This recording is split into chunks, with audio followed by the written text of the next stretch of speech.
What if the greatest transformations aren't about becoming someone new, but about discovering how powerful you already are? Sometimes the journey that changes everything begins with one quiet decision to stop giving up on yourself. Today's conversation is about that decision and what it teaches us about self love, discipline, and inner wisdom. Welcome to Soul Sparks, where we share short, inspiring conversations that ignite reflection, courage, and meaningful inner shifts. I'm Saima, and today I'm joined by Stanley Bronstein, attorney, CPA, life coach, and author, who has lived a transformation many people believe is impossible. Stanley went from 367 pounds to the 140s without surgery or weight loss drugs. And more importantly, he's maintained that transformation for nearly 17 years. Through that journey, he developed clear, structured systems for lasting change, rooted in integrity, discipline, and alignment of mind, body, and spirit. So, Stanley, welcome to the show. You're warmly welcome, and I'm really looking forward to make this a meaningful experience for you. So, Stanley, I would like to ask you, like before the weight changed, something inside you had to shift first. So, I'm curious, what was the moment when you realized you couldn't keep living the way you were? It wasn't that I couldn't keep living the way I was, it was that I decided I didn't want to. Hmm. And I was getting ready to turn 50 years old. It was 4 months before my 50th birthday, and that's a key time in most men's lives. And I asked myself a very powerful, very important question. I said, "Where am I going to be in 5 years if I keep going down my present path with my present habits?" And I did not like the answer because the answer was I was going to be dead. And that's a very powerful question and a very powerful answer. So I was 320 pounds at the time. I wasn't at my full maximum weight, but I was 320 pounds at the time and I was not in good physical shape. I was very successful in my career, but I did not have my health. I was not in good shape physically. So I said, I'm done. No more. I'm going to start making changes right now. I'm not going to wait anymore. I'm not going to wait for tomorrow. I'm not going to wait for next week, next month, next year. I'm going to start making changes right now. And those changes were that I was going to start learning to eat better right now. And I was going to start exercising right now. And my exercise of choice was going to be walking. I picked walking because walking was easier to do. You didn't need a lot of special equipment. You could do it almost anywhere you wanted to be. So I figured it was easier to do. So I I told my wife, I'm going to make these changes and I don't know if you're going to like them or not, but it doesn't matter whether you like them or not because I have to take care of myself or I'm going to be dead. So I was selfish. I told her I'm going to take care of myself and this is what I'm going to do. And whether she likes it or not doesn't matter. Um, and just so you know, we're still married, so it didn't destroy the marriage or hurt the marriage in any way. Um, so I started right away. I started eating better. I stopped. First of all, I stopped drinking alcohol completely. No alcohol. Because I said alcohol. I was serving the alcohol. The alcohol did not serve me. It was not good for me. It was not going to get me where I wanted to be. So I said, no alcohol, and that's fine. I don't miss it. I'm fine without it. I stopped eating beef and pork. And then I started walking every day, just a little bit, not a lot, just a little. And I was not perfect. I had days where I was better than others. Sometimes I made mistakes, but that's okay because we are all human beings. We're going to make mistakes. It's okay if we make mistakes as long as we learn from those mistakes and we keep going forward. That's what matters. If you stop or you use the mistake as an excuse to say, "Well, I've messed up, I'm done," um, then that's no good.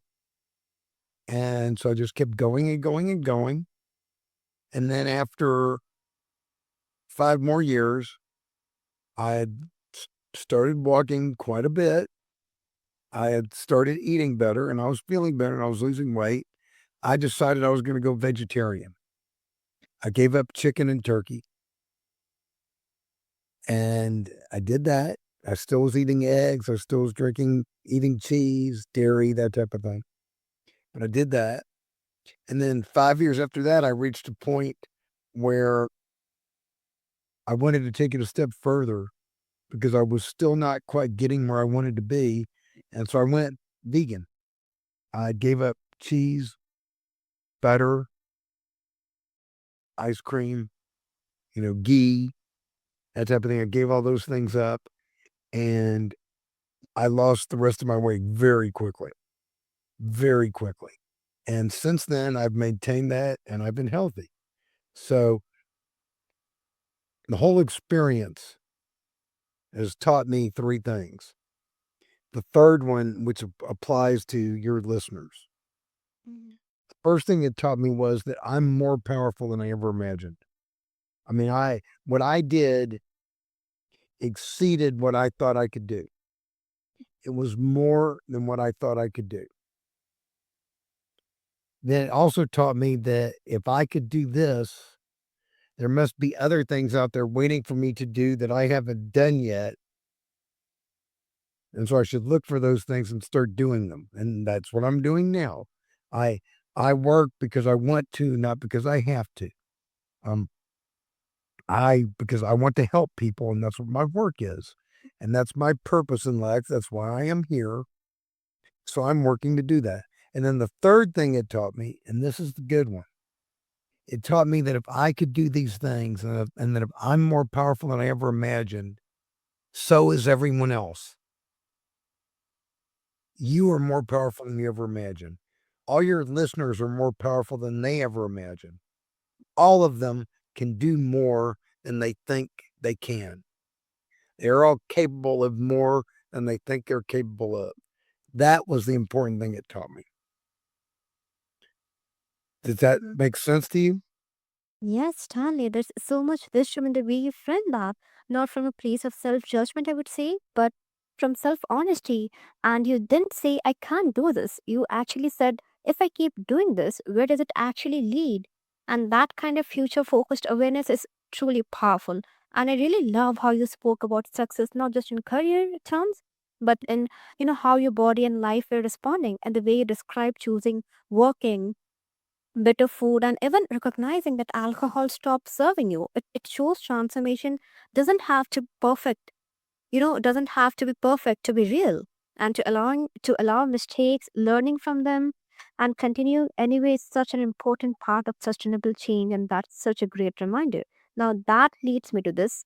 Many people believe that massive transformation requires extreme discipline, rock bottom moments, or constant motivation. So, from your experience, what do you think is the biggest misconception people have about real, lasting change? Real lasting change requires four things. The first thing is you have to be willing to do what it takes for the rest of your life. You have to be willing to do it. If you're not willing to make changes in your life, you're not going to get the results you want because the changes you make have to be permanent. If you make temporary changes and you go back to your old ways, the old problems you had before are going to come right back. You have to make permanent changes in order to get permanent results. Second thing it requires is belief. You have to believe in yourself, because if you believe you can do a thing or you do not believe you can do a thing, either way, you're going to be right. You need to believe you can do something. And I've just told you that every single person listening, you are all more powerful than you ever imagined.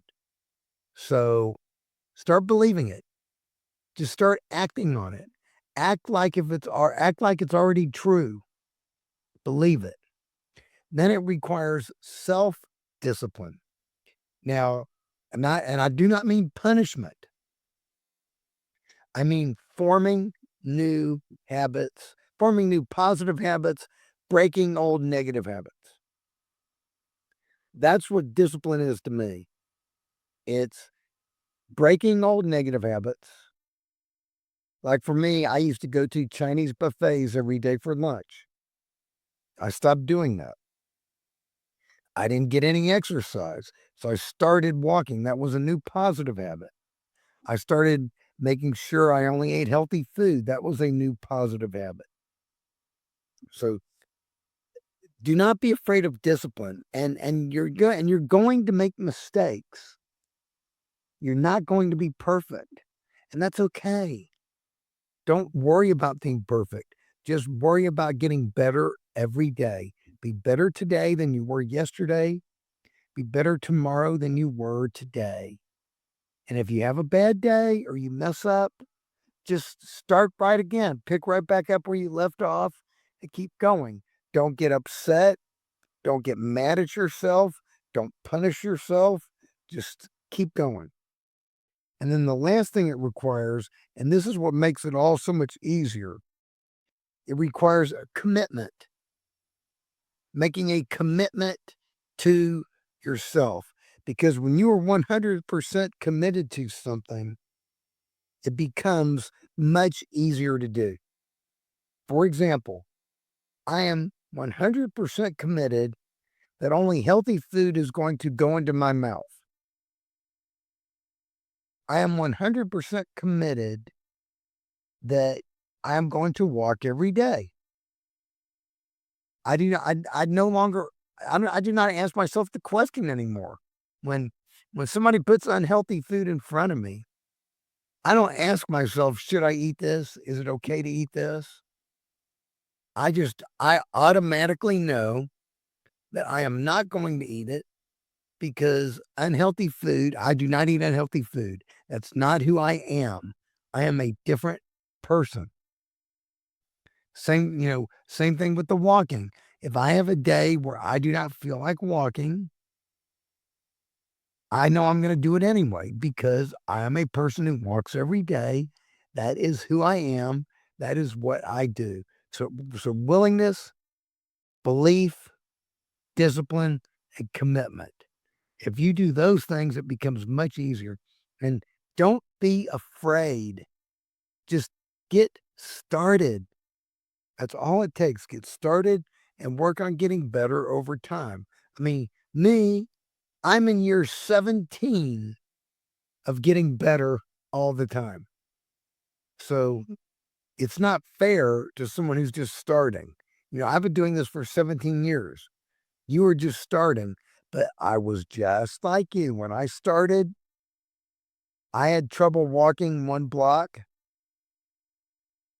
I had trouble walking up the street. I, I missed the foods that I decided I wasn't going to eat and things like that. I did all this. I was in the same place you were. And now today, I am so much farther along than where I was. I'm not even the same person anymore. And you can do the same thing. It's not as hard as you think it is. It really isn't. Mm-hmm, mm-hmm. Stanley, the way you frame change as willingness, like I said, rather than force, really cuts through a lot of the myths people actually carry. And then you're pointing to something deeper than motivation.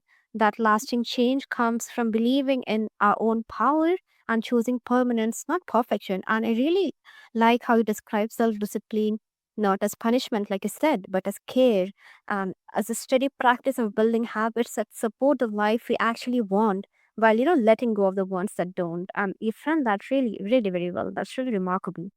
Now, as that shift took root and the weight began to come off, especially as you moved into maintaining it, how did self-love and discipline start showing up differently in your day-to-day life?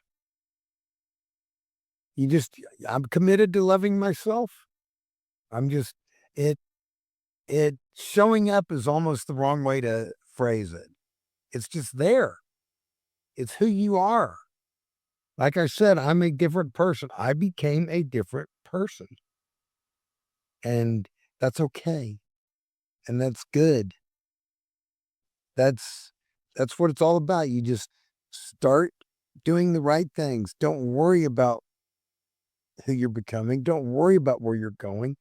Just decide what the right things are to do and start doing them and keep doing them. And over time, everything falls into place. And you see the results and you feel so much better and your life becomes better. That makes sense. That really makes sense. And like what you describe feels incredibly real. This quiet commitment to yourself that isn't dramatic but steady, and the permission to change, to start doing the right things, and simply keep showing up for them over time is such an important reframe. It reminds us that transformation isn't about intensity, it's about consistency and self respect. Now, staying with that idea of long term commitment, when life gets busy or old patterns try to resurface, what helps you stay anchored to the version of yours that you choose to become rather than slipping back into who you used to be? Again, it's commitment because I am 100% committed. Slipping back doesn't even occur to me. I don't worry. I don't worry a bit. I don't worry at all about slipping back.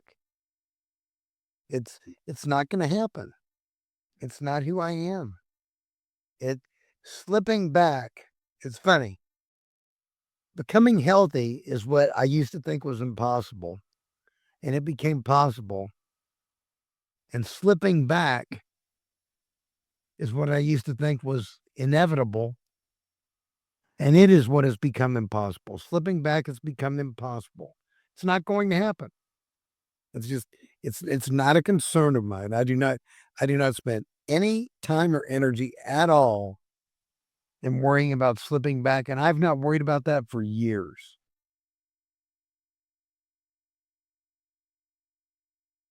Mm-hmm.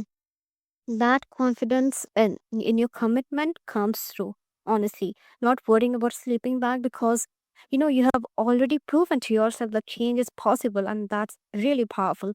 When something that once felt impossible becomes your new normal, it fundamentally shifts how you see yourself and what you believe you're capable of.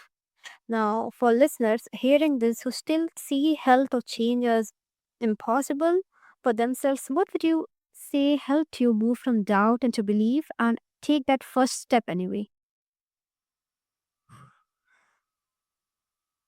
I just started doing it. I didn't even once again, I foreclosed the possibility of failure.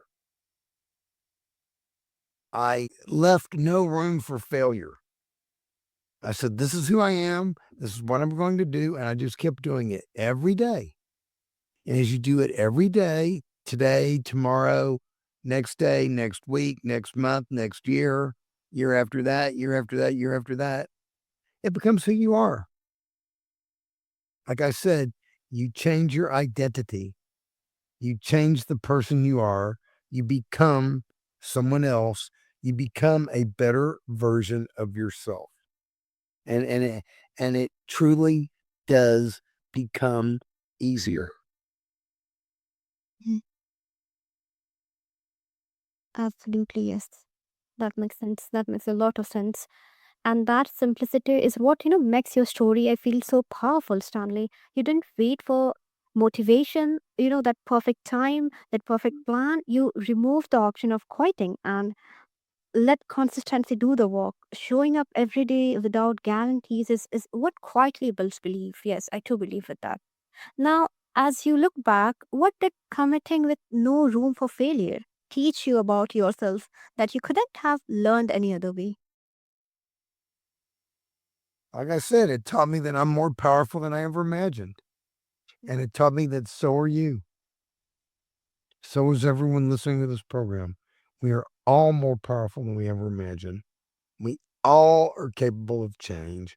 We are all capable of positive change. Um, as one of your famous Indian leaders, Gandhi, used to say, be the change you want to see in the world. Mm-hmm. Be that. All of us. If we want a better world, it starts with you, it starts with me, it starts with all of us. Decide who you want to be. Start being that. Start doing that. Become a human.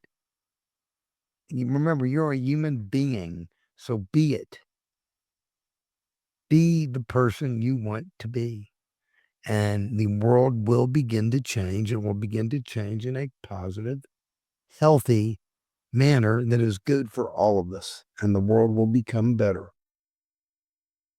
Mm-hmm. Absolutely. That's really a powerful insight.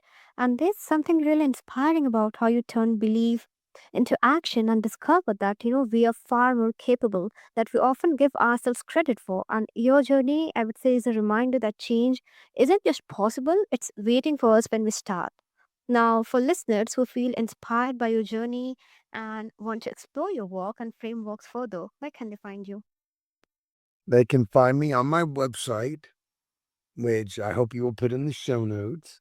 It is thewayofexcellence.com. No spaces, no hyphens.